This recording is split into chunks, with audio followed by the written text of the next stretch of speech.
Alright, hey guys, this is episode 26 of Games I Bought Recently. It's actually been almost 4 months since I did my last Games I Bought Recently video. Time just flies by, and in that span of time, a new system has launched, and that is the Nintendo 3DS. I've actually got all my 3DS games right here for you, and what I plan on doing is so that I can spend a little bit more time talking about them.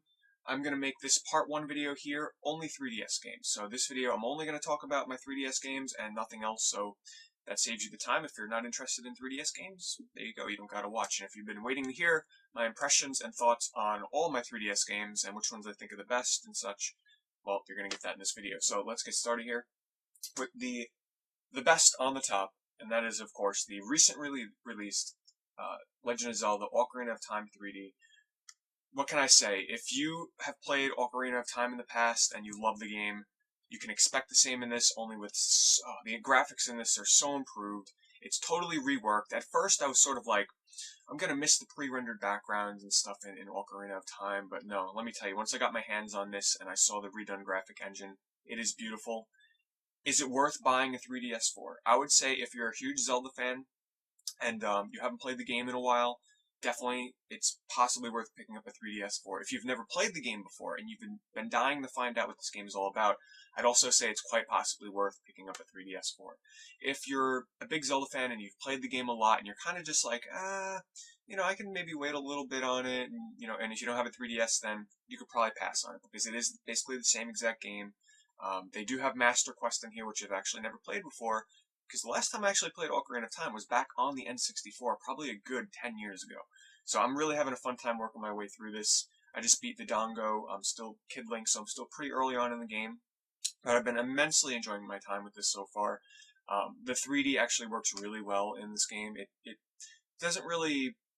It just adds a sense of depth to the world, and it doesn't really help in terms of gameplay, because you never really have to judge distance too much in this game at all. But another capability to the 3DS that really helps this game is the gyroscope, where you can move around your 3DS and go in the first person mode and look around the world and use your slingshot and use your weapons in first person. I think that's an excellent idea. Unfortunately, you do kind of have to turn off the 3D to use that mode though. But overall, excellent game, totally worth the wait. Here's hoping that they bring out Majora's Mask, because I'd love to give that a second shot. Alright, so next on the pile here, and these are in no particular order, is Super Street Fighter 4 3D Edition. I was actually blown away by how much I like this, because some of you may know I'm not the biggest Street Fighter, especially Street Fighter 4 fan in the world, but what actually made me love this game was, first of all, at the time it was the only online capable game on the 3DS, with, Wi-Fi. And what I really liked though is how accessible they made this to newcomers. Now, I'm not a newcomer per se to Street Fighter 4, but let's just say that I sold off my copy of the game a while ago for the 360 because it was a bit intimidating online. But what they did is they added the touchscreen on the 3DS has the capability for you to map different moves to 4 touchscreen buttons. So if you want to pull off an ultra combo, it's one tap of the touchscreen away. If you want to pull off just say a simple, charge move or something, you can map that to one of the touchscreen buttons as well, and you can pull it off just like that. So it makes it extremely fun to play online without having to master that huge learning curve when it comes to comboing moves together, pulling off the moves correctly. So I definitely really enjoyed that. The 3D in this, I don't really care for the isometric 3D mode, the mode where it kind of shifts the camera angle. Not a big fan at all, but regular mode looks really great. Okay, next is Asphalt 3D. Now, I want to say that I have totally given this game a chance. A lot of people have avoided this because it is actually one of the worst rated 3DS games available on the system. I gave it a good chance because I was actually a really big fan of the original Asphalt Racing on the original launch of the Nintendo DS. So needless to say, I was pretty excited for this. Now, here's the problem. This game was rushed. It suffers from terrible, terrible slowdown. I'm talking... It gets really bad at times. There's really bad load times as well. It's very glitchy. The cars kind of drift strange, and the mechanics in the game just are not finished. That's unfortunate because the game actually has some really great gameplay to it in the form of different gameplay modes and unlockables and upgrading your cars. And the graphics actually look pretty decent at times. The worlds are nice and colorful. If I compared this to Ridge Racer on the 3DS, I would actually say I prefer the gameplay styles and modes that are available in Asphalt, but when it comes to the actual driving mechanics and such, I'd have to go with Ridge Racer because this is kind of poor. Is it worth the reviews that it's getting? Depending upon the person you talk to, quite possibly, because it is an unfinished game, which is very unfortunate. Had they spent more time with it, this could have been a great gem of a racer. Okay, next is Steel Diver. This was another really anticipated title by a lot of people. I myself was really looking forward to it. From what I played, I'm kind of half and half with it. The gameplay behind this is you use the touchscreen to control different submarines underwater in sort of a point A to point B kind of game, where you're trying to get from point A to point B underwater without crashing into mines, without getting hit by your enemy's missiles, and just overall trying to steer your ship through landmines underwater and such. But in the end of the day, it's only thrilling in certain parts of the game because it is very short. There's only a couple of maps to choose from, and it's half of a game almost, I should say. Which I don't have a problem with. I don't have a problem with games that are lacking in content as long as it's fun. But there's very few moments in this game where I'm truly excited to be playing it. One of them, though, where I do really enjoy it is once again, the gyroscope mode, where you can go in the first person and you have to rotate your entire body around holding the 3DS to look around in first person and shoot submarines. It's sort of like a mini game within the game. And it is really challenging in some of the boss fights in the game and later levels where you really have to manage your ships and micromanage the controls on the touchscreen to make it through the levels without crashing, which can be fun at times. But the game it's lacking in excitement and just overall fun at times. It's okay, a little bit of a disappointment. Unfortunately, I thought it would have been a little bit better. Okay, next is Samurai Warriors Chronicles. This is, what can I say? If you have played the Dynasty Warriors games or the Samurai Warriors games, you know exactly what to expect from this. Big battles, very drawn out, long battles that can take anywhere from half an hour to almost an hour to complete. What sets this one apart from other games in the series, especially at least from what I've played, I'm not too familiar with the Dynasty Warriors and Samurai Warriors series, is that this one lets you control different characters at the same time, and you can warp yourself around the map to different characters. So there's sort of a strategic element to it where if you have to defend a certain point on the map, you can switch to a certain character to get there before, the other ones could possibly get there because they're on a further away point on the map. And you can also use the touchscreen to order your teammates, to rally at a certain point or fight at a certain point on the map. So it's decent. If you're into hack and slash games, you might want to look into this one. If you've never played a Dynasty Warriors game before, you might want to look into it because you might be a fan. But if you kind of don't want to deal with the strategy elements to it that they've introduced, and you kind of just want to get in there and hack and slash and not have to worry about any of the strategy in here, you might want to pass on this one.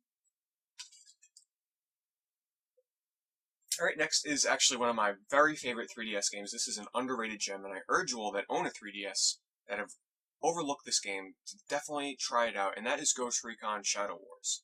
Now, most people think Ghost Recon, they think of a shooting game, first-person shooter, third-person shooter.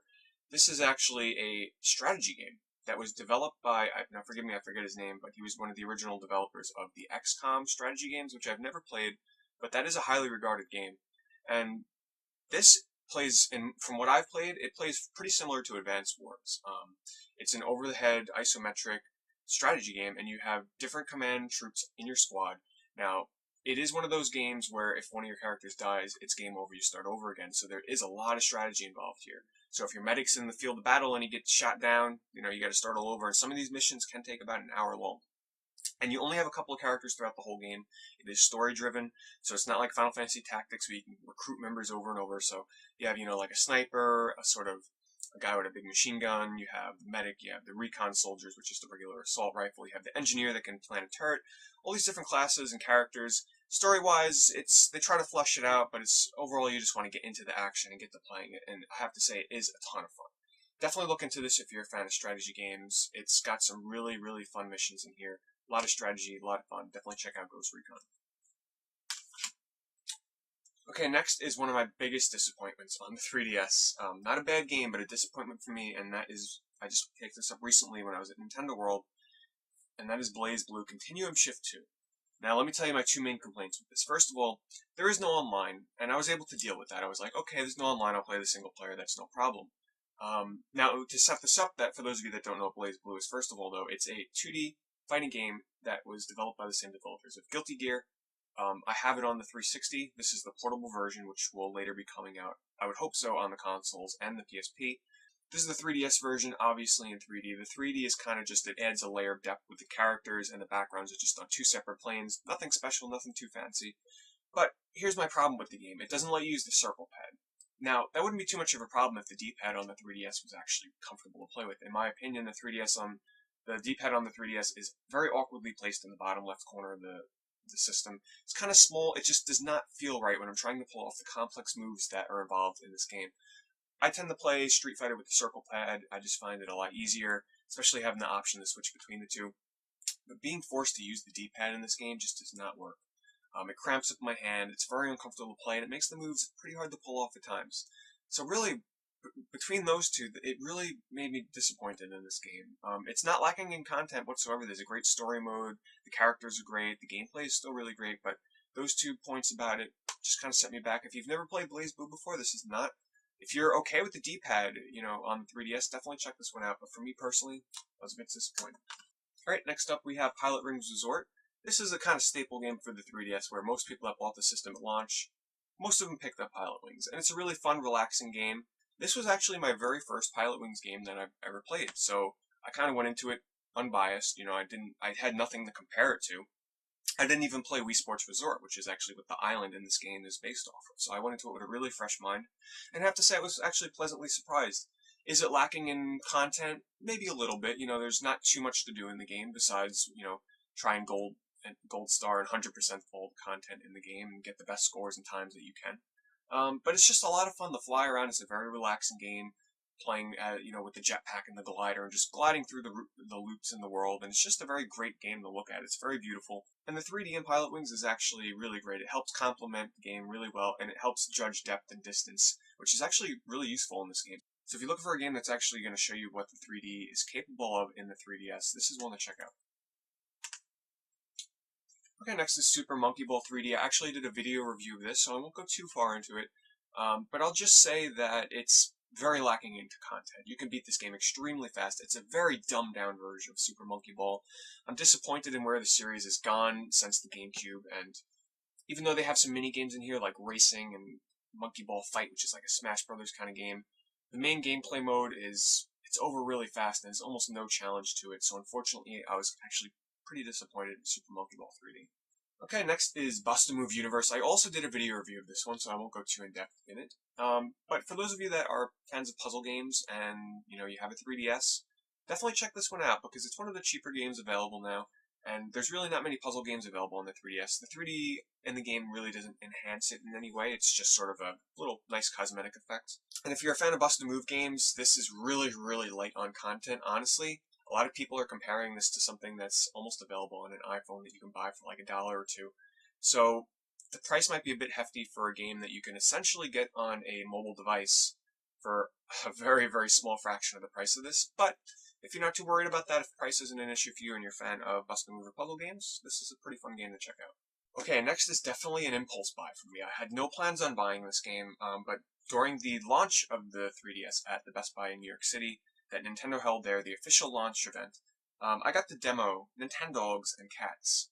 Now, what really made me buy this game was the 3D really impressed me. The 3D that I played on the demo, it actually made, for the first time ever trying out the 3DS, the game looked like it was coming out of the screen.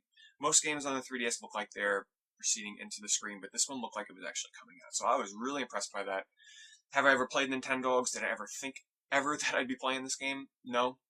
And admittedly, I didn't really play much of this game. I picked it up maybe once or twice. But the 3D is really impressive. Is it for me? Not really. I'm not really into this kind of game, but as a demo and, an example for me of what the 3D is like in the 3DS, I was pretty happy with it. Should I have bought it on the launch of the 3DS? I think I got caught up in the hype. You guys know what happens sometimes, but hey, Nintendogs and Cats. If it's your thing, there you go. Alright, and getting down to the almost bottom here, we have Ridge Racer 3D. This was probably one of my most hyped and look forward to games on the 3DS. It was very disappointing to learn, months ago that there was going to be no online multiplayer in this game, which honestly, come on Nintendo, we're in 2011 here. Online multiplayer in Ridge Racer must happen, please. Namco, do it for us, okay? But anyway, Ridge Racer 3D, I'm becoming more and more of a fan of the Ridge Racer series. I really am. Ever since Ridge Racer 6 on the 360, I've really been getting into it. And this one's really no exception. It's just very unfortunate that it has no online mode. It's not really lacking in content. There's a lot to do. There's a lot of races to do. The races are fun. I absolutely love the arcade drift racing in this. So definitely a lot of fun. If you're a fan of Ridge Racer or arcade racers in general, this is definitely one to check out. Okay, and lastly, another one of my favorite games on the 3DS, a little fun platform to look out for, that is Rayman 3D. Now, before all of you cry about, hey, it's a port of a game that's over 10 years old now, yes, it is. It's a port of Rayman, The Great Escape that originally came out on the N64, and it was eventually ported to you know, the Dreamcast and the PlayStation 2, and it was ported to the DS launch, and now here we are with Rayman 3D on the 3DS. Is it the same game? Yes, it is. It has the same gameplay mechanics and everything, but it really lends itself well to the 3DS. The 3D in this game at times is really, really good. There are times where there's some sound issues where it sounds really grainy, and the graphics can show its age at times, and the gameplay, yes, the combat in this game I don't think is really aging that well. But, hey, we're people here, we play games back on the Sega Genesis still, so what's wrong with a game that's being ported to the 3DS? I still find it a highly enjoyable game. It's a great platformer. If you've never played this game before, definitely check it out. And if you're looking for a platformer, there's really not much else to choose from on the 3DS right now. So it's one to check out. So there you go, guys. Those are all of my 3DS games as of right now. So definitely stay tuned for part 2, where I'm going to go over all the other games that I got for other systems. So stay tuned for that, and thanks for watching.